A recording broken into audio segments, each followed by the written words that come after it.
Ассалаумағалейкум достар. Дана White көкеміз Шавкат Рахмоновқа титул жекпе-жек беріп, айды аспаннан бірақ шығарды.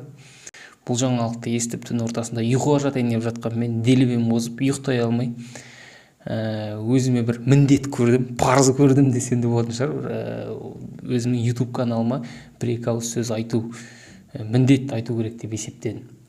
Жалпы бұл енді титул жекпе-жекті Белал мен Шавкат арасындағы жалпы жекпе-жек қалай өрбиді, не болуы мүмкін, кім фаворит деген сияқты тағы техникалық дүниелерді мен кейінге қалдырамын. Әрине жекпе-жекке бір апта қалғанда талқылаймыз. Бүгін мен сіздермен басқа бір нәрселерді талқылағым келіп отыр. Жалпы бұл титулды жекпе-жекті беретін жайлы естіген кезде осыдан бірнеше апта бұрын бірнеше ой келді. Жалпы егер титулға Шавкат таласып жатса, бұның арты неге алып келеді деген сияқты. Яғни Шавкат егер чемпион болса, жалпы бұл жекпе-жектің өткізуі біздің спортқа, біздің қоғамға, біздің спорт әлемімізге, ММА индустриясына Қазақстанның қандай әсер етуі мүмкін? Былайша айтқанда Шавкат эффектісі қандай болады?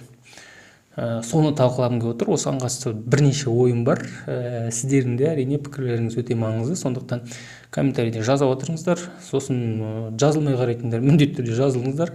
Менің біраз видеомда қаралым жазылмамдардан көп екен, соны байқадым. Сондықтан егер қызық болса жазылып отырыңыздар. Ең бірінші факт, егер Шавкат жеңіске жетсе, чемпион болса, менің ойымша ең алғашқы қазақ супер жұлдыз болады. Жалпы кез келген саланы алып қарайтын болсаңыздар, шынымен де әлемнің түкпір-түкпірінде барлығы білетін сондай бір жұлдызға айналатынына сенім мол. Қазір енді кішкене бір шовинистік көзқарас деп түсінбеңіздер. Шынымен де Геннадий Головкин бұл әлемдік деңгейдегі жұлдыз болды, спорт жұлдызы болды.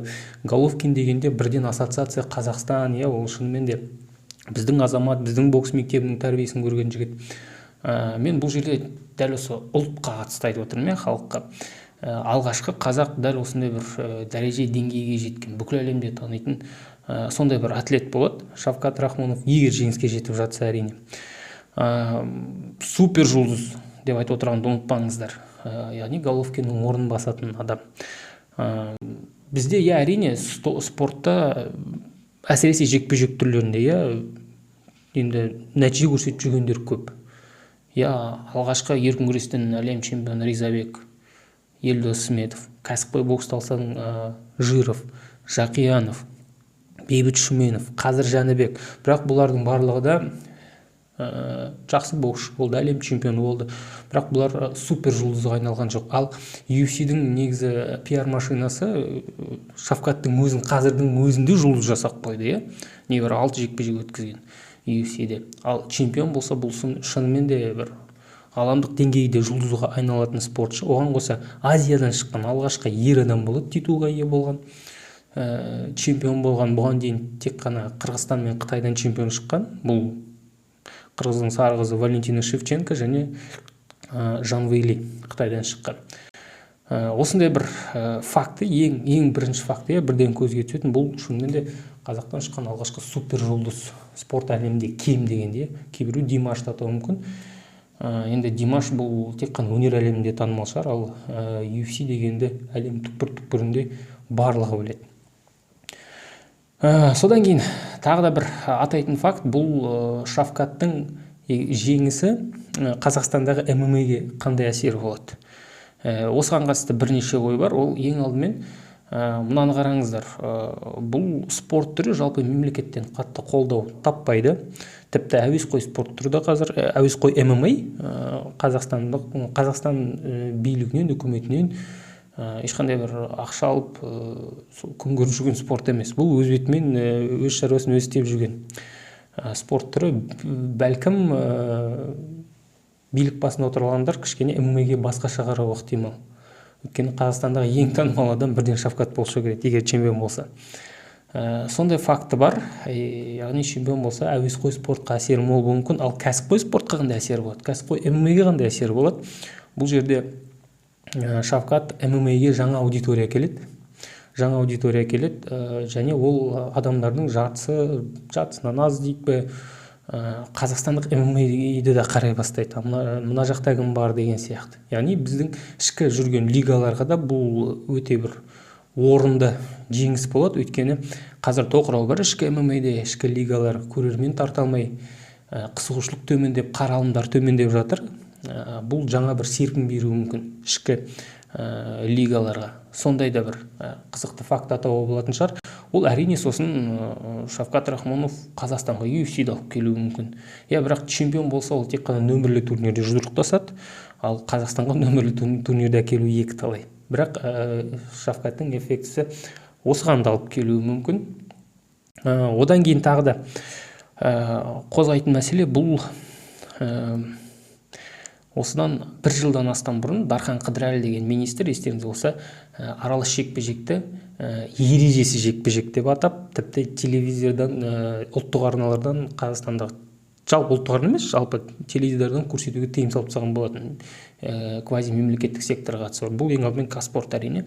Байқасаңыздар, сол уақыттан бері Қазспортта ММА көрсетілмейді. Бұл жерде қазір кері эффект, кері дүние орын алуы мүмкін. Қазспортта ММА қайрадан пайда болуы мүмкін. Және Шавкат Қазспортқа жалпы UFC-ді алып келе алатын адам болып шығуы да мүмкін.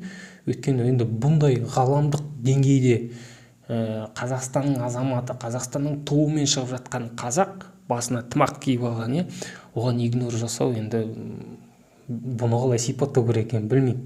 Бұны міндетті түрде бұндай жағдайды кем дегенде Қазспорт қарастырады. Бірақ шынымен де өте үлкен қаражат сұрайтын білем. Бұл жерде Қазспортты бірден нақтай кетейін, шынымен де қомақты қаражат сұрайды. Тіпті Головкиннің жекпе-жектерінен де қымбат сұраған есімде. Соманы атамай қойын, бірақ өте үлкен сома. Тек қана бір турнирді көрсету үшін, бір жылға трансляцияны сатып алу емес. Сондай момент бар. Одан кейін жаңа ғана биліктің көзқарасы жайлы айтып кеттім. Дәл осы жұмсақ күшке айналуы мүмкін, кішкене ММА-ге көзқарасы оң болатындай. Сосын көріңіздер ме, мынадай факты бар. Тағы да жуырда ғана Олимпиада ойындары аяқталды.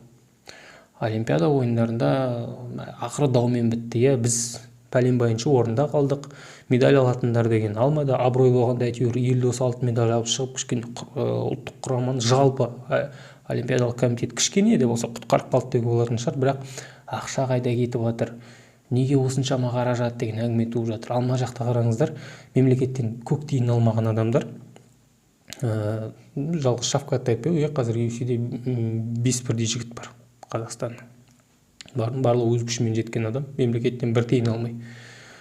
Соңғы кездері естеріңізде болса, мысалы Шавкат өзіне де пост салған Инстаграмда, спорт қоры мен самұрық қазынаның көмегімен келесі жекпе-жектеріме дайындалған деп. Дер кезде көмектесе қойыпты, бұрыннан бері қайда болыпты сонда. Бұл да самұрық қазынаның тарапынан бір кішігірім популизм деп түсінемін. Енді ондай популизммен айналысады екенсіңдер, онда дәкәнса барыңыздар, дарабоз айтпақшы. Трансляция сатып беріңіз, кем дегенде титул жекпе-жекті ұлттық арналардан қарайық. Соған лайықты шығарымыз енді, бізде Шавкат Рахмоновты. Осындай ойларым бар. UFC-ді қайрадан алып келу мүмкін, және билікте, халықта салыстыра алады. Міне мемлекеттің қаржысы кетіп жатқан спорт не істеп жатыр, мемлекеттің қаржысы жұмсалмайтын спорт не істеп жатыр, қандай жетістіктерге жетіп жатыр деген сияқты. Сондықтан бұл жерде түйіндейтін біраз дүние болады. Өйткені барлық жерде бірдей ақша үйіп төгіп беру бұл нәтиже береді деген сөз емес. Бұл жерде ең алдымен жүйе, спортқа жанашыр, дәл сол спортқа жанашыр адамдарға байланысты көп нәрсе, тағы сол сияқты дүниелер көп әсер ететін. Сондықтан осындай бір Шавкаттың эффектісі болуы мүмкін деп ойлаймын. Осындай бір ойларым бар. Толықтай жекпе-жекті әрине бір апта қалғанда талқылаймыз. Бірақ былай шет жағасын айта кетейін, Шавкат Рахмонов мен үшін фаворит бұл жекпе-жекте. Бірнеше факторлар бар әрине отандасымызға қарсы, бірақ сайып келгенде Рахмоновты фаворит деп қарастыруға болады. Оған қоса ойлап көріңіздер, егер тіпті мерзімнен бұрын отса, 19-0, 19 жекпе-жек барлығы мерзімнен бұрын, бұндай қолында титул, бұндай көрсеткіш ММА тарихында болмаған.